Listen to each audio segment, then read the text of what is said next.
With that said, next up, we have our first panel of the day. It is called Demo-Led Growth, What the Best Teams Do Differently.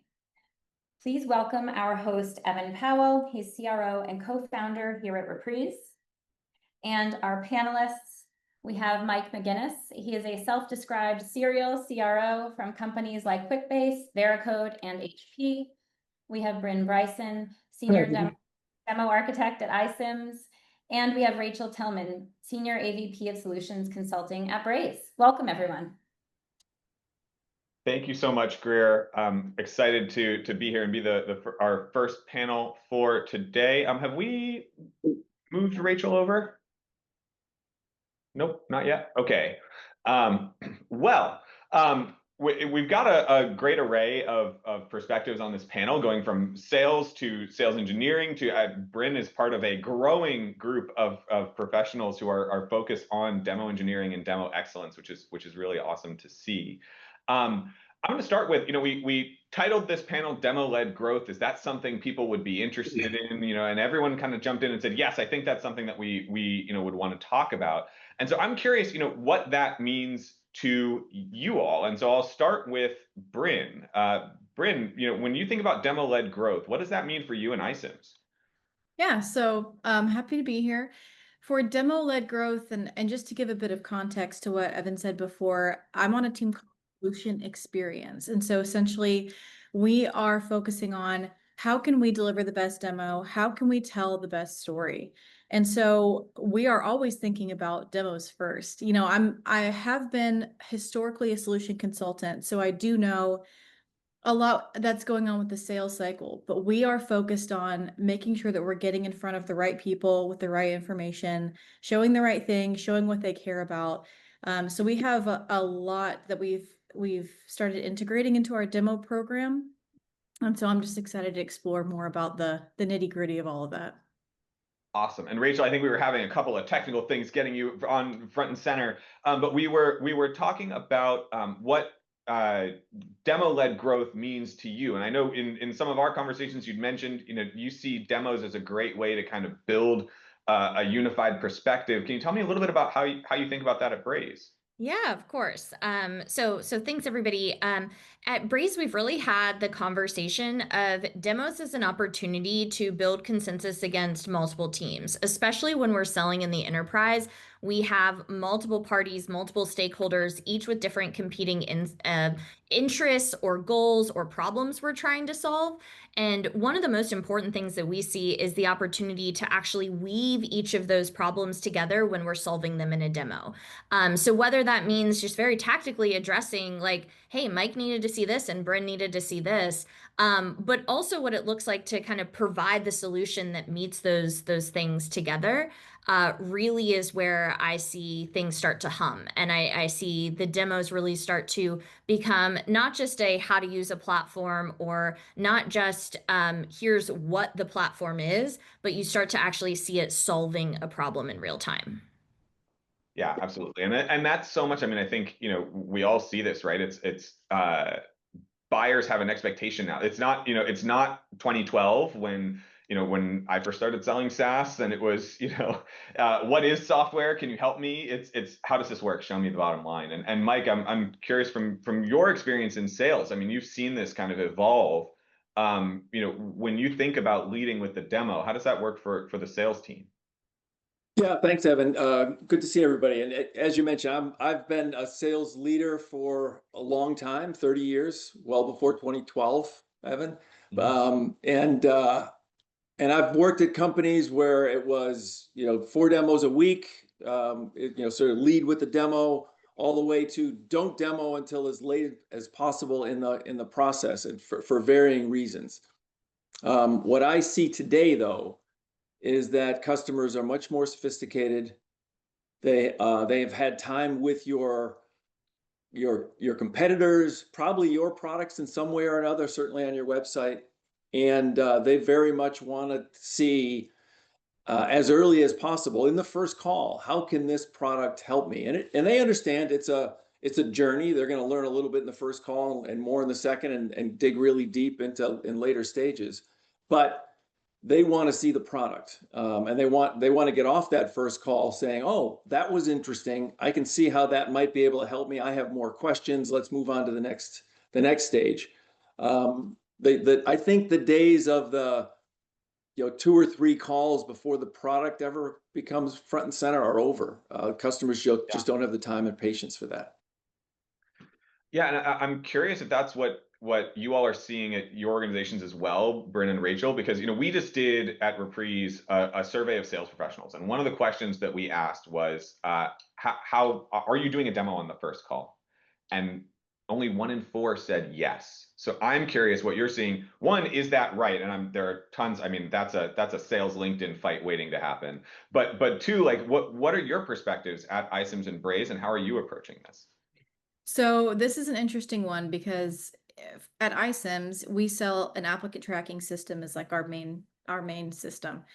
And it really depends on the tenure and the comfortability of the folks early on in the sales cycle. So you may have an SDR or an AE that is super comfortable just saying, like, yeah, let me hop into the system and show you a couple quick things. But we in Solution Experience wanted to be able to enable them and provide them a quick way of demoing that you don't really know how to get into a demo site. So we have evolved our demo program all the way from interactive website demos for those folks. We just keep hearing, I want to put my hands in it. I want a self-led tour. I want to experience it myself. So we use things like Reprise. Well, we use Reprise for the interactive website demos, and we do have a bit more of options for those early conversations. For example, we have something called an experience vault. So that is a PowerPoint presentation of screen recordings that can be downloaded, especially if you're at an on-site or an event, that, hey, you just want to get a quick visual of what this one thing does. Let me just pop into that. So we provide the material so that they can talk over what's playing, so that they can just give a teaser. It's just an appetizer. It's not a live demo. It's nothing crazy. But then we also, with a really interesting concept that one of our teams brought to life was what we call the business challenge framework. And so our team built a replay that has essentially a launch pad that if you're hearing business challenges in those early conversations, you can click into whatever they're experiencing and kind of just give them a really quick stop here, stop here, stop here. And it just shows them, we can solve this. This is where we can dive into it more, but just to give some comfort that we can address that specific business challenge. So we've built out a lot on the front, but the adoption of those materials really depends on just the experience of the reps and the comfortability there. Yeah. I'll add maybe 2 thoughts. One, so Braze sells marketing and customer engagement software, and we pride ourselves on ease of use. So much so that all AEs have access to a demo environment and platform. So to answer your question, Evan, do we give a demo on first call? You can, if you feel like it's the right thing to do. Everybody has access to the platform. You don't need a solutions consultant or solutions engineer to get that access. So we have democratized that a little bit. The other thing that we're really seeing is a much more educated buyer coming into the cycle. So they have probably already watched online demos. Technically, also at Braze, you can sign up for a free trial, like 2 weeks free use of the platform to click around. You can't actually like send marketing messages with it, but you can play around, build campaigns, things like that. So there's a chance that by the time we're talking to them, they've done enough of their own research that they've been in a platform. They've also probably been in a platform similar to Braze, because to send emails or text messages to your customers, you're probably doing a level of that today. We're not starting from zero. And so all 3 of those things mean that we have a much more educated customer by the time they're coming to us. And where I really see the demo making an impact is when we find the problem that we're solving, because they've probably answered a lot of their questions on their own already.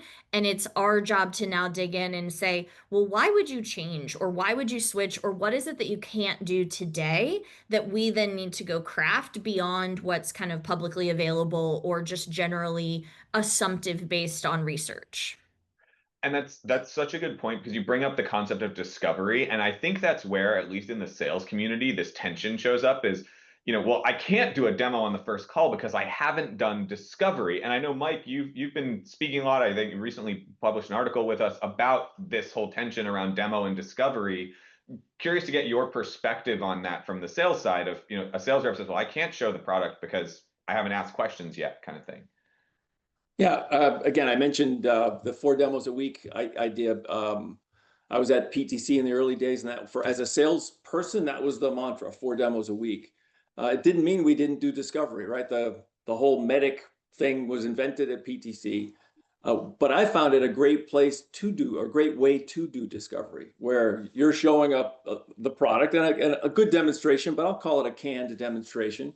But when you see a reaction and you're able to say, well, what you seem to like that or not like that. How do you do it today? And you're kind of going through the whole discovery process. It turns into a give and take in that call, much more so than me firing questions at the customer. And they do, by the way, they appreciate discovery, because if you do it right, then you're demonstrating an interest in their business. But at the same time, they want to see the product. And if you can do, I call it discostration, right? If you can do discovery and demonstration at the same time, then everybody gets off the call feeling like, okay, I learned something here and I advanced my process.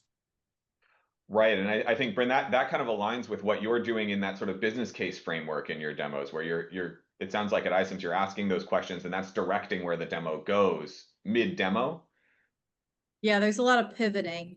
And the interesting thing about us is that we have a ton of different personas. So we can show a lot without really even showing under the hood. There is so much to our software. There's so many different users that would use it on a daily basis. So the interesting thing too is that we don't do anything for one purpose. So those types of interactive website demos, easy to pivot, high level materials that we provide for those early conversations can down the road be used for enablement of your stakeholders. Your champion can take that resource so that they can socialize it internally on your behalf.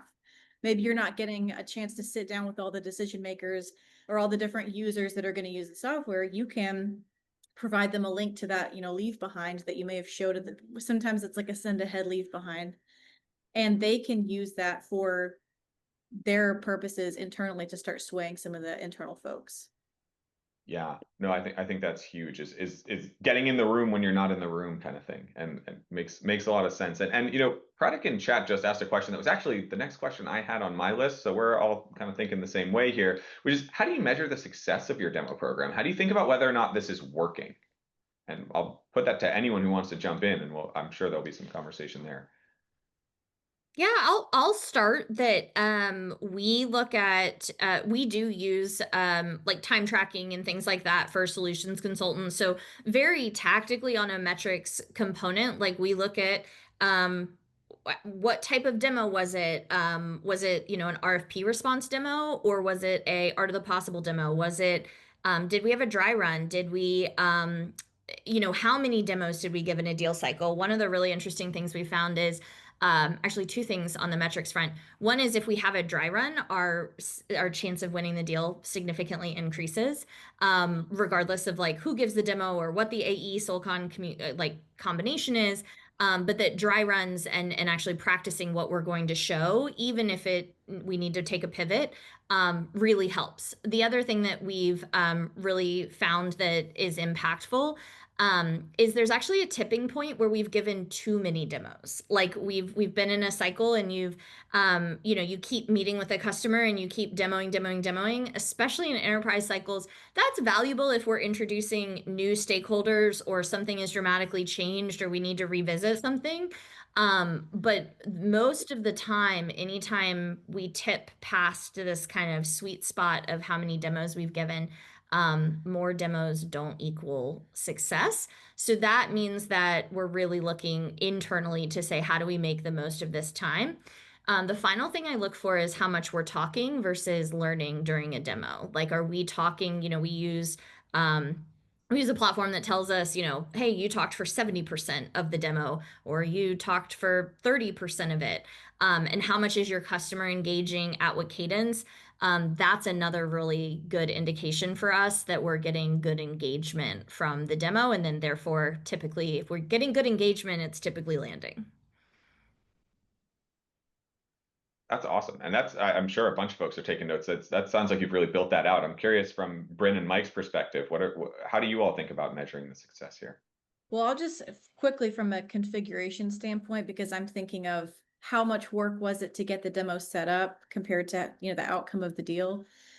We are looking at specifically, we can talk about sandboxes later because they're a whole nother beast, but for demo specific configurations, we're tracking metrics of, we're also time tracking solution consultants prep time, but also our solution experience team. We have an awesome demo site engineer that he helps with anything and everything configuration. And so if he's doing all these tiny adjustments and we're tracking that time and we're thinking about how much work he's put into it compared to the effectiveness, did that land? Did that get communicated properly? That like, hey, this isn't standard, we configured this for you. If that message is getting across, then it's very impactful. But if he's making all types of changes and he's configuring things and it's not landing, then is that worth his time? Is the juice worth that squeeze? And the same thing with just branding in general. So we're thinking of things on my level more like that, just how much we want them to see themselves in the product. We want them to feel connected to it. We want to use the discovery notes of how their workflows would, work in the system. But we also don't want to basically do a proof of concept or a tiny implementation for them. And it's not landing and it's not moving the needle when it comes to closing the opportunity. Yeah, and I'm glad the question came, Pratik. As a CRO, what I care about is, if you start at the top of the funnel, I care about conversion rates. So let's follow the sales process. Are we converting from stage to stage to stage? How quickly are we converting? How long are we dwelling in one stage versus getting to the next stage? Is our process working?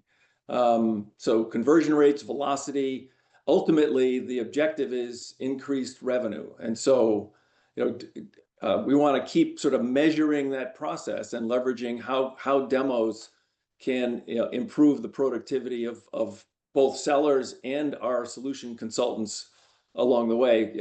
I always viewed the solution consultants as an incredibly valuable resource that's hard to grow and hard to replace. So how do you optimize that? And so those are the things really that I look at. Rachel, I thought your comment about once you get over a certain tipping point of demos, you actually have a lower conversion rate. And what instantly popped into my mind there is that you don't have a champion, you have a coach. So you have somebody who is excited about your product and trying to get it bought. And so they're rallying different demos and bringing different constituencies in the room, but they just don't have the power within the organization to get a deal actually done. And so that's just an interesting sign that when you get to that point, you start to say, all right, how do we go back in, rewind the sales process and maybe develop a different champion? Yeah, no, that makes so much sense. I mean, ultimately, right, it's all about driving revenue, and all of these metrics are feeding to driving revenue. And so it's interesting to have that sales take, because for anyone in the audience who's trying to figure out how to put together a demo program, all the metrics, it sounds like from talking to everyone here, are really driving towards that are we closing deals? I'm looking at ways to see if the demos are helping us close deals. I'm curious too, because I heard this, I think from Bryn and from Mike just now on, well, the demo changes a little bit as we move through the funnel. How do you all think about that? Like, what are the different types of demos you're doing at your organizations or that you've seen as the sales process changes? So I think I've kind of teased a couple of the different types of demonstrations that we find ourselves in.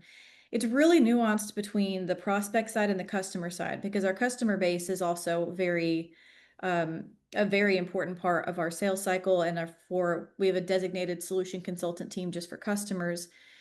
So we try to integrate as much self-led that we can so that they can get into the exploration phase.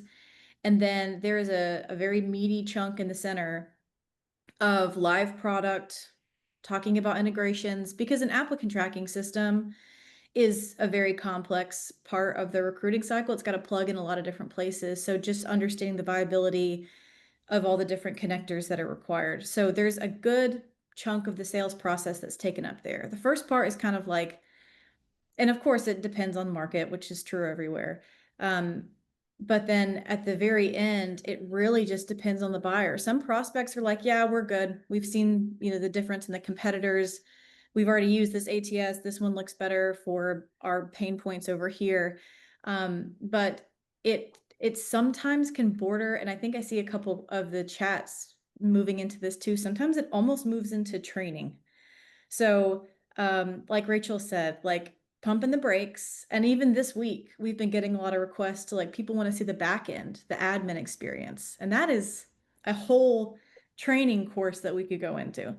So it's just like striking the balance of, we're so excited that you want to get your hands in there and that you want to start working on configurations, but let's pause here. Like, let's reevaluate. Yeah. So we have a lot of different little touch points that are demo specific. Like the majority of that time, like I said, was spent in live product. And then maybe there's a couple touch points of leave behinds, let it circulate internally. And then that's kind of where the SD hopefully steps out at our organization. I like to speak in analogies, and I literally gave this analogy earlier this morning to my team, but we're in a similar spot where there's a lot of different types of demos or flavors of them. So I'm going to ask everyone to bear with me a little bit. And the way I explain it is, our customers or our prospects are coming to us. They're trying to eat at their favorite restaurant or a new restaurant in town. And they're saying, I've heard that this is the best place to eat. And so some people, when they come into the restaurant, they say, give me your best thing on your menu, or the thing that's ordered the most, or your favorite thing. And that's when we get to do an art of the possible. That's when we get to say, like, great, my demo is gonna be this beautifully plated Michelin star, like here's what you're gonna eat, and I'm so excited for you to eat it. We also have prospects or customers come in and they're like, hey, I brought my whole family of 10 people and we each have different dietary restrictions, and I need you to make sure that there's absolutely no nuts because my kid is allergic to nuts. That's where I call it like the Julia Childs method, where the demo now takes on you need some pre-chopped celery, and you need maybe, the onions are already cut.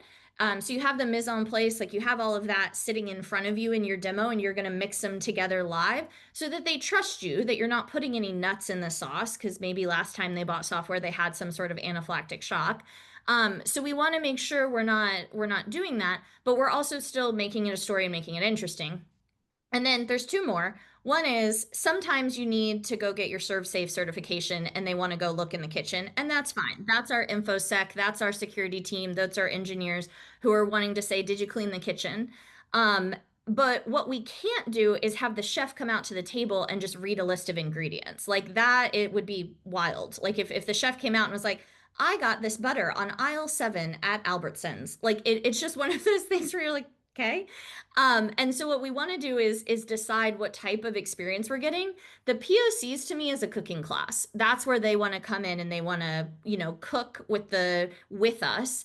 And that does require a lot more prep, but it still requires an experience for them. It's not a cooking class where we give them the grocery list and we say, see ya.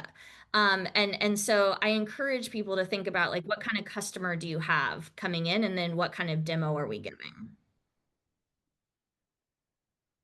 Yeah, I love that cooking class analogy.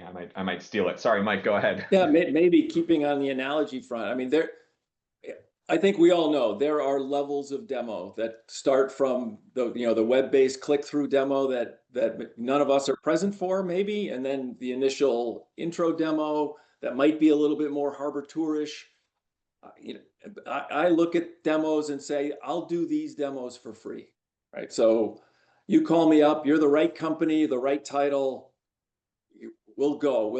We'll spend the half hour, 45 minutes, hour, whatever it is, and we'll give you these demos for free. But then there are more complex demos that are either answering specific questions or even approaching on POC, or even in some cases bring training that I need something for. I need to trade something for. So from a sales perspective, I need you to invest some time, right? So if I'm going to invest some time, who on your side is going to also invest the time to help me do this POC or whatever? Or we can definitely do that, but we need to meet with this person in your organization, and whether that person is a subject matter expert or whether they're the economic buyer. I need to trade. I will. This is going to be an investment of resources for me. I think it's worth it for you, and I think it's probably worth it for me.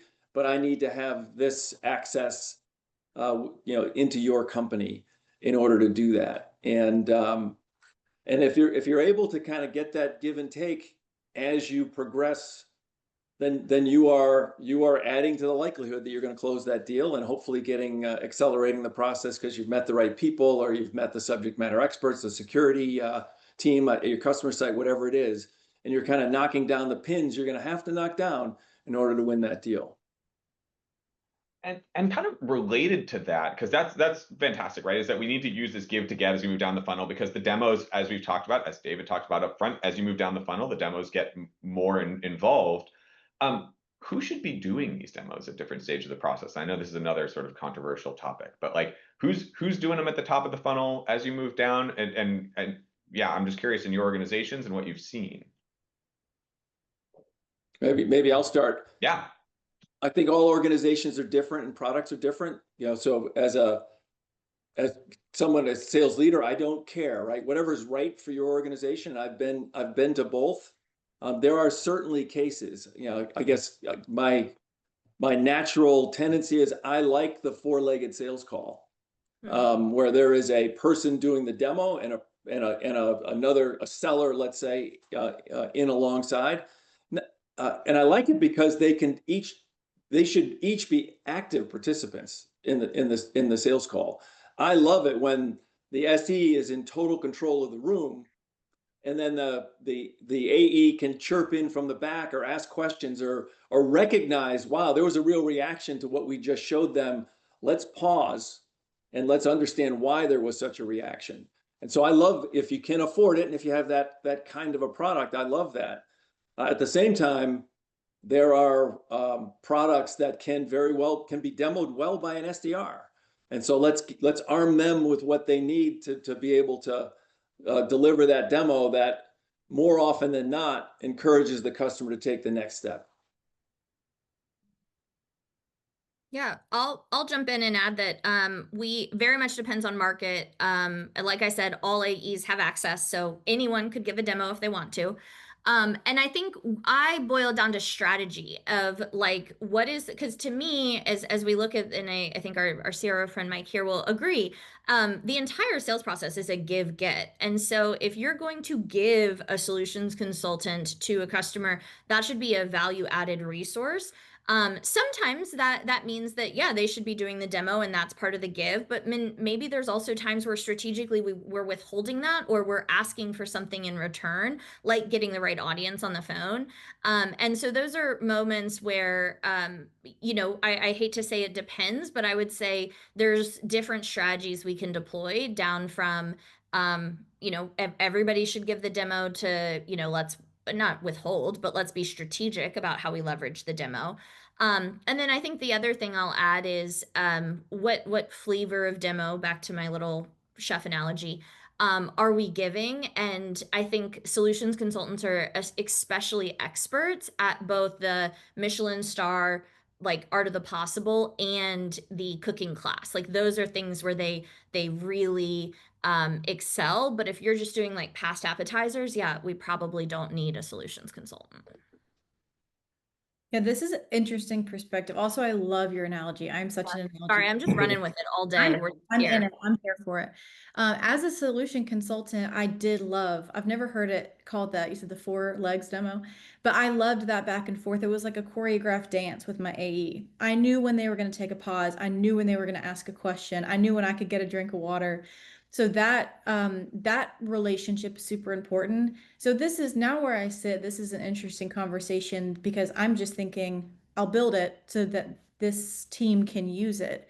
But the give and the get is so important. And I remember that, but now it's interesting because I'm building the things that are being used as currency in these transactions. Like, I'll give you a leave behind. but you have to do this for me. So I agree with everything that's been said on this one.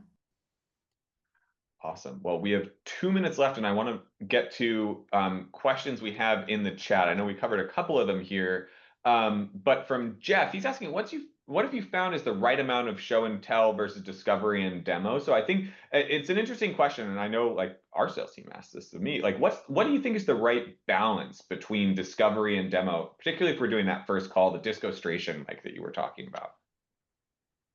Yeah, it's hard to put a percentage on it, but Right. with the question thinking, I'd actually say let's say 70 discovery, 30 demonstration. Again, because customers do value that you're asking them questions about their business, and so I wouldn't minimize that.